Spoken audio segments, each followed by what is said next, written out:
خواتین حضرات، یہ وہ کچھ گانے تھے جو 70 اور 80 کی دہائی میں گونجتے تھے،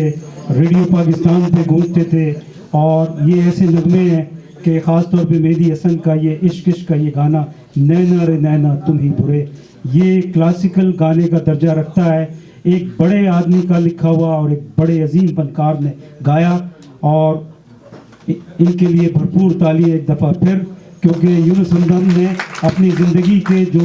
20-25 سال پاکستان فلم انڈسٹری کو دیے، اس میں شاعری کے حوالے سے وہ اتنے اچھے نغمات تھے کہ لوگ جو ہے یہ کہتے تھے کہ واقعی کہ ان کے ہم اثر تسلیم فاضلی اور یونس ہمدم یہ اس زمانے میں بہت محنت کرتے تھے فلموں میں گانے لکھنے کے لیے، اور اس حوالے سے پروگرام کو جاری رکھتے ہوئے منظوم خراج عقیدت کے لیے میری کوشش تھی کہ کامل احمد صاحب یہاں تشریف لاتے، لیکن وہ ٹریفک میں شاید پھنسے ہوئے ہیں، تو میں جناب میرے اگلے جو مہمان ہوں گے اشرف سہیل صاحب کو آج تو ہم جہاں نما کے حوالے سے جانتے ہیں، لیکن ویسے ہم انہیں گزشتہ 30 سالوں سے دیکھتے ہیں کہ انہوں نے اپنے قلم دوات کی جو ایک شان، ایک مان، ایک عزت، ایک وقار، ایک اس کی جو آبرو ہوتی ہے، اس کو جو ہے ہمیشہ زندہ رکھا۔ ان کے لکھے ہوئے آرٹیکلز، ان کے لکھی ہوئی کہانیاں وہ ہم تمام لوگوں کے سامنے ہیں، اور بہت ساری چیزیں ہم نے ان سے سیکھی، اور عملی طور پہ یہ ایک انتہائی نفیس انسان، آپ کی بھرپور تالیوں میں اشرف صاحب کو میں درخواست دوں گا کہ تشریف لائیں۔ اشرف سہیل صاحب منظوم خراج عقیدت کے لیے۔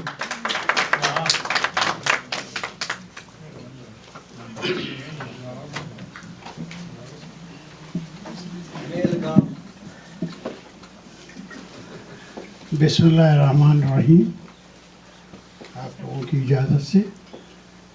مجھے یہ علم تو نہیں تھا کہ مجھے یہاں کر ان کے لیے کچھ بولنا بھی ہے، لیکن ان کے ساتھ میرا بہت پرانا تعلق ہے،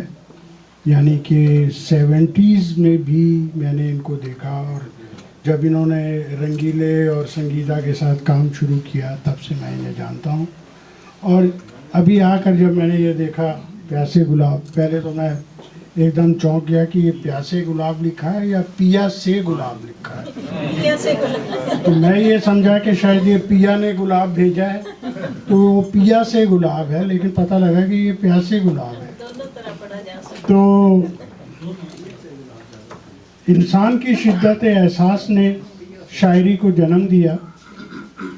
تفکر کی گہرائی نے اسے پروان چڑھایا، مشاہدے کی ہماگیری اور ماحول کی اثر آفرینی نے اس میں رنگ بھرا، اس دھرتی پر محبت کئی روپ لیے ہمارے سامنے آئی، لیکن جس شاعری کو کسی اچھے سنگر نے گا لیا وہ امر ہو گئی، اور ایسی ہی شاعری کے خالق ہیں یہ ہمارے بہت قریبی دوست، بہت اچھے شاعر،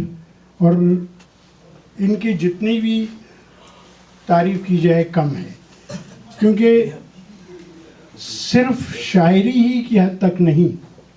ایک اچھے انسان کے ہونے تک بھی آدمی کو سوچنا پڑتا ہے کہ یہ کتنے بہتر انسان ہیں، ان کا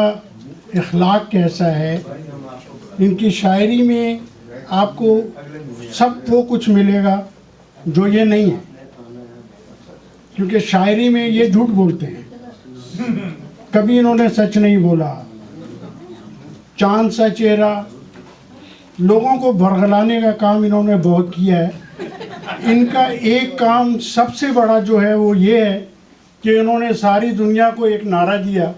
بچے دو ہی اچھے، وہ ان کا لکھا ہوا ہے، شاید آپ لوگوں کو پتہ نہ ہو کہ بچے دو ہی اچھے اور اپنے 3 کر لیے، نہیں بہرحال۔ تو اس لیے میں آپ کو یہ بتاؤں کہ شاعر ہونا اور اس کے باتوں پر عمل کرنا کوئی ضروری نہیں ہے، کیونکہ یہ جو لکھتے ہیں وہ کرتے نہیں ہیں، ہاں عوام کے لیے لکھتے ہیں، انہوں نے یہ بتا دیا، عوام کے لیے لکھتے ہیں، اپنے لیے نہیں لکھتے۔ ابھی میں نے ان کو بھی دیکھا تھا، کیا ممتاز حسین کو، ممتاز حسین یہاں تشریف، یہ بہت انہوں نے محنت کی ہے، انہوں نے پہلے کبھی بھی یہ اردو لکھنے کی کوشش نہیں کی تھی، اب یہ بہت اچھے رائٹر ہیں، بہت اچھا لکھتے ہیں، اور میری فلم کے ڈائریکٹر بھی ہیں۔ میں نے جو فلم بنائی تھی بٹر فلائی اسکرین، اس کے یہ ڈائریکٹر تھے۔ تو یہاں پر ہم لوگ کا جمع ہونا یا ایک جگہ بیٹھنا اس لیے ہوتا ہے کہ ہم ایک دوسرے کی جان پہچان ہو، ہم ایک دوسرے کو جانیں، دیکھیں، ان کے کردار کو سراہیں، اور ان کی جو محنت ہے اردو ادب کے لیے، کیونکہ اردو ادب جو ہے، ہم 10,000 میل دور بیٹھ کر اگر اردو کی خدمت کر رہے ہیں تو یہ ایک بہت بڑا اعزاز ہے ہم سب کے لیے۔ اور بہت سے لوگ تو ریگولر یہاں آتے ہیں، اور بڑی ہمت سے ہم کن حالات میں یہ سب کچھ کر رہے ہیں، یہ اتنا آسان نہیں ہے۔ یہ اپنے طاہر خان صاحب جتنی محنت نگہت جتنی محنت کر رہی ہیں، یہ کوئی چھوٹا کام نہیں ہے۔ ہم نے پہلے دن سے، جب سے ہم یہاں آ رہے ہیں، جب سے دیکھا ہے، یہ پروفیسر خالدہ ظہور اپنا وقت دیتی ہیں، اور امریکہ میں وقت ہی کی قیمت ہے، آپ کو ہر چیز وقت کے حساب سے ملتی ہے، پیسہ آپ کو وقت کے حساب سے ملتا ہے۔ تو یہ لوگ جو یہاں بیٹھے ہیں، یہ اپنا وقت دے رہے ہیں، اپنا پیسہ دے رہے ہیں۔ یہ کوئی آسان کام نہیں ہے کہ ادب کی اتنی خدمت آپ 10,000 میل دور بیٹھ کے کر رہے ہیں۔ رہا سوال میرے دوست کا، تو یہ ایک ایسے شاعر ہیں جن کے بارے میں ہم کچھ کہہ نہیں سکتے۔ یہ بہت بڑے شاعر ہیں، بہت بڑے ادیب ہیں، اور بہت بڑے انسان ہیں، یہی ان میں خوبیاں ہیں۔ تو اللہ تعالیٰ ہم سب کو یہ توفیق دے کہ ہم ادب کی خدمت کرتے رہیں، اور کوشش کرتے ہیں۔ میگزین میرا تو آپ لوگ تک پہنچ ہی جاتا ہے، بہرحال جہانما، اور اس کے علاوہ میں آرٹیکل بھی لکھتا ہوں، وہ بھی آپ لوگ دیکھتے ہی ہیں۔ بہرحال آپ لوگوں کی بہت نوازش، بہت شکریہ۔ میں اس تیاری سے آیا نہیں تھا، بہرحال بہت شکریہ۔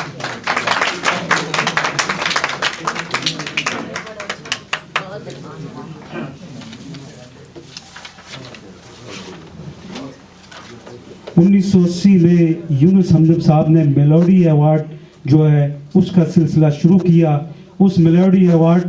اپنی نوعیت کا وہ واحد ایوارڈ تھا جس میں جو نئے سنگرز تھے، خاص طور پہ اس زمانے میں سجاد علی، سلیم جاوید، حسن جہانگیر جیسے لوگ جو 1980 میں کی ابتدا میں، ان کو وہ ایوارڈ ان جیسے گلوکاروں کے لیے وہ ایوارڈ میلوڈی ایوارڈ شروع کیا گیا، جس میں بدقسمتی سے کرسیاں ہمیں لگانی پڑتی تھی، اور وہ اپنی نوعیت کا بہت بڑا ایوارڈ تھا۔ اس کے بعد 1985 میں انہوں نے ماہنامہ ملاقات نکالا، اور میری خوش قسمتی ہے کہ اس ماہنامہ ملاقات میں میں لکھتا تھا، اور اس کے علاوہ وہ تمام کراچی جب یہ واپس آئے تو وہ تمام علمی ادبی حوالے جس سے یہ سمجھتے تھے کہ نوجوانوں کو اور نئے سنگرز کو اور نئے لوگوں کو جن کو کوئی نہیں پوچھتا ان کے لیے کوئی تقریب کی جائے، تو میلوڈی ایوارڈ اپنی نوعیت کا وہ واحد ایوارڈ تھا پاکستان کی تاریخ میں جس میں نوجوان گلوکاروں کو نہ صرف بلا کے ان کو پذیرائی دی گئی بلکہ ان کو موقع دیا گیا اور ان کو انعام و اکرام سے بھی نوازا گیا۔ یہ ان کی ایک ایسی کاوش تھی میلوڈی ایوارڈ کہ جو اس سے پہلے پاکستان میں ایسی کوئی مثال نہیں تھی۔ یہ تمام چیزیں چونکہ میرے علم میں ہیں، اور یہ واحد پروگرام ہے جس کے لیے میں کوئی تیاری کر کے نہیں آیا، کیونکہ یونس ہمدم کے لیے میرے لیے تیاری کی ضرورت نہیں ہے۔ میں بچپن سے ان کے کام دیکھتا رہا، ان کی ڈانٹیں سنتا رہا، اور ان کو دیکھ دیکھ کے بہت سارے لوگ کراچی میں خاص طور پہ فلم میں اور پرنٹ الیکٹرانک میڈیا میں آئے، اور کیونکہ یونس ہمدم ہر نئے آنے والے کو